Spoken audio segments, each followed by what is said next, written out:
everybody, this is Kohdok here, and, well, it looks like Beyblade Burst is finally available in North America. Though only in Canada for some reason. Anyway, Hasbro has sent me a bunch of awesome stuff to look at, and we will get to see a bunch of the changes they made from both the Metal Fury Beyblades and the changes they've even made to Takara Tomi's Beyblade Burst line. Some for the best, some maybe not for the best. So let's get into it. First, a little talk about the anime. So yeah, it turns out that the manga that I talked about back in March is also the inspiration for the anime that is currently airing. After discovering the sliding chute, Aoi gets a bit arrogant and tries to use it in every situation, even though he hasn't really quite mastered how to do it, so as a result, he takes a few near losses. So I guess the story's going to be about Aoi learning to temper the ability of the sliding chute, maybe figuring out some more techniques, and just generally getting some control over his hot-bloodedness, which could make for a pretty decent show. Maybe not as engaging as the one from Metal Fury, but we'll have to see. Anyway, the Hasbro products I'm going to be going over today include the starter set, the double pack, the arena, and this special Epic Rivals battle set. The starter pack is your typical Beyblade fare. It includes a Beyblade and a launcher, just like the starter packs we have always had, including the ones from Metal Fury and even the original ones.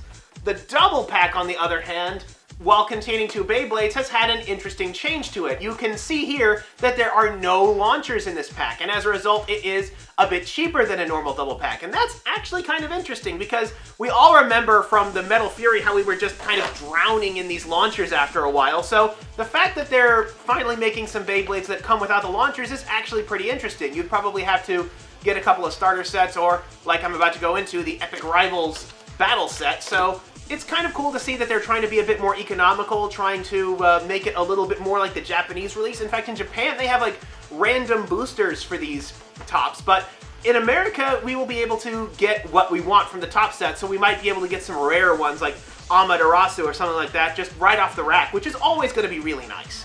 And of course, there is the Bay Stadium. This one actually kind of looks like a lot of the really old Beyblades, like the original Beyblades, like when I was a kid. So it's kind of really cool to see this. Another interesting thing about these arenas is that, unlike the older arenas, which were kind of this large cowling shape that has the arena inside of it, these are more like a bowl or a bucket. Now, they are a bit smaller than the ones that were available for Metal Fight, but at the same time, they're also a lot deeper in order to compensate for the burst gimmick, which can involve the tops coming apart.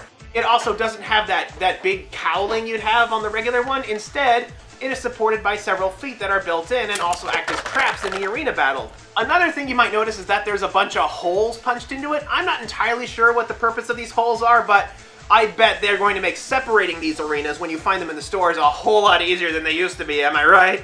Finally, we have the Epic Rivals battle set, seen here. The Epic Rivals battle set comes with this square-shaped arena along with a pair of Beyblades and launchers. In this case, Valkyrie version 2 and Spriggan version 2, although as they are called in English, they are called Valtryek V2 and Spritzen S2. Those are kind of strange names, aren't they? Anyway, the cool thing about this set is that not only does it come with some special variant versions of the Valkyrie and the Spriggan Beyblades, including the Valkyrie V2, which kind of resembles the Japanese original Valkyrie seen in the middle here, is that the arena is roughly the same size as the one you would get in the store. I know with a lot of these like combo sets before, a problem was that the arena you got was a lot smaller than the ones that come stacked underneath the shelf, but it looks like they have decided to address that with this new square-shaped arena. So let's take a closer look at the tops. This here is the official Takara Tomy Valkyrie, which I showed off in my fake Beyblade Alert video. So this is the real one. And this is Hasbro's version of the Victory Valkyrie, also called Valtryek V2. As you can see, there are some pretty pronounced differences between the regular Valkyrie and the Valkyrie V2. With the V2, it also has these additional points that almost seem as though they have emerged and are bursting forth from the original Valkyrie, sort of showing an advance in power that cannot be contained by its original form. That's really cool. Apparently these Beyblades are roughly the same weight, and they are also both attack-type tops with roughly the same properties. The interesting parts, though, are the attacking tips. While the regular Valkyrie still has sort of a flat plastic attacking tip, the Valkyrie V2, the Valtryek V2, instead has this sort of weird rubberized tip on it that has a lot of little prongs on it. Now, it's called the variable tip because what happens is the more it gets used, these prongs start to start to flatten and deform and change, so the properties of this tip change over time. I guess it's a good thing Hasbro sent me 2 of these. The top is still made of basically the same parts, however. Like how the Takara Tomy top is made out of 3 parts, so is the Hasbro one. It, of course, has the plastic layer, the metal disc, and the end tip. These are all very similar to the Takara Tomy versions. In fact, the boost disc here even has the special star symbol on it to indicate quality, just like I pointed out in the real Beyblade, so it's very easy to tell which ones are legit. This one, of course, has the spring that can load on the top, and a V for Valkyrie, although it doesn't really have a transparent center, but you can still make out the Valkyrie warrior on the inside through this plastic. It's a better quality plastic, and I didn't have to apply any stickers to this. It comes with the stickers already pre-attached. Sprites in V2, on the other hand, is a bit more of a balanced top. It has a more oval-shaped disc with only 2 prongs on it, allowing it for some smash attacks, and the tip on the bottom is a rubber with a center spike to it. So it's designed to more camp in the middle of an arena and take hits from an attacking top, making it more of a balanced type, which is kind of fitting for the name Epic Rival Battle Set, as these 2 tops are basically meant to fight against each other. So let's address the elephant in the room, the fact that the Hasbro versions of the tops don't click. Unlike the Takara Tomy tops, the Hasbro tops instead stay together through the use of friction. This also affects some parts compatibility, as only a few of the Takara Tomy and Hasbro pieces are interchangeable, and by that I mean just the center core disc parts. The Takara Tomy layers do not attach very strongly onto the Hasbro tips, and the Hasbro layers don't attach to the Takara Tomy tips at all. This is due to the different heights of the prongs on the inside of the tip, with the Takara Tomy ones being a bit longer, and hey, wait a minute, what's up with the Takara Tomy tips? Oh my gosh, it's covered in little red flecks of plastic carnage. Oh, I get it now. The thing is, while the Takara Tomy ratchet system was invented to both add some new life to the gimmick and throw off some bootleggers, it created its own series of problems, one of which was the fact that even though it's high quality plastic, these are still very small and very thin bits of plastic on the inside of the ratchet system. They will chip, they will bend, and they will break. And by then you're pretty much down to the quality of a bootleg.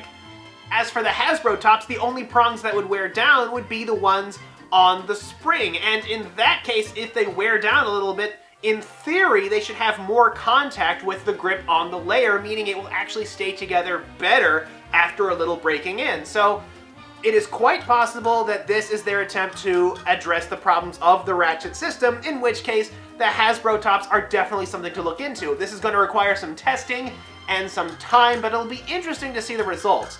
Battle-wise, in the short term, the different systems don't seem to have any advantage over the other. But it's not all sunshine and roses on the Hasbro front. Remember when I talked about how the Japanese Takara Tomy launchers, with their incredible size and this just ridiculously huge pull cord, made things feel so much powerful? Well, what's the deal with this, Hasbro? The Hasbro launcher is clearly designed for economy. It has a very flimsy little ripcord on a single piece of plastic which contains a little disc, and I admit it, I cannot stand the design for this launcher. I mean, with the older launchers, I actually felt like I had a secure way of holding them, but because of the strange bulge I'm finding on this one, it feels like it's gonna squirt out of my hands if I try to grip it very hard. I'm not even really sure how to properly approach this thing. And also, just like the Rapidity launcher, when you pull out the ripcord, the head here continues spinning, meaning that it doesn't have any kind of ratchet. With the Japanese one, what happens is when you pull it out, it'll stop spinning, which is what ejects the top. Kind of makes me wonder what they're up to, although I have heard a few people say that having one that continues spinning can help with RPMs, but I don't know, I don't entirely buy into that. Still, the fact that it's an awkward grip, I think is a bit of a downgrade, and especially since they're specifically putting out sets that don't contain launchers, why not have the starter sets contain some of the really nice ones? The only other issue I see are the names. I mean, in Japan, these things are really easy to pronounce. You got names like Valkyrie and Ragnarok and Spriggan, all things that are really easy to remember. And the previous series, they were all based on constellations, so we had things like Gemini or Pegasus, etc., etc. And even the original generation Beyblades had names like Dragoon and Drasil. They were easy to understand where they were going, but for Hasbro we've got names like Valtryek and Rocktaver and Spritzen. I can only imagine how the 6-year-olds that Hasbro is trying to sell this to will go up to the packages and be like, Val what? Actually, no, the people I feel really sorry for are the English voice actors. How many different pronunciations of Valtryek are we gonna get by the time the series is over? Anyway, that's a look at Hasbro's Beyblade Burst, and I really like a lot of the changes they've made, like how the arenas from the special set and the ones that can be bought individually are now roughly the same size, or the fact that the double pack actually does not contain launchers and costs a bit less, meaning we won't be drowning in launchers by the time you make a decently large collection. Although I still am not really a big fan of these new launchers, but then again, everything is still perfectly compatible with the Japanese version of the launchers, so if you buy one of those and just bring it in, you can still use it. Anyway, even though they're currently out in Canada and Hasbro has an estimated release date of January of next year for these, if it's anything like Yokai Watch was, we're going to be seeing these things right in time for Christmas. So, until next time, this is Hasbro's Beyblade Burst, and this is Kohdok signing off.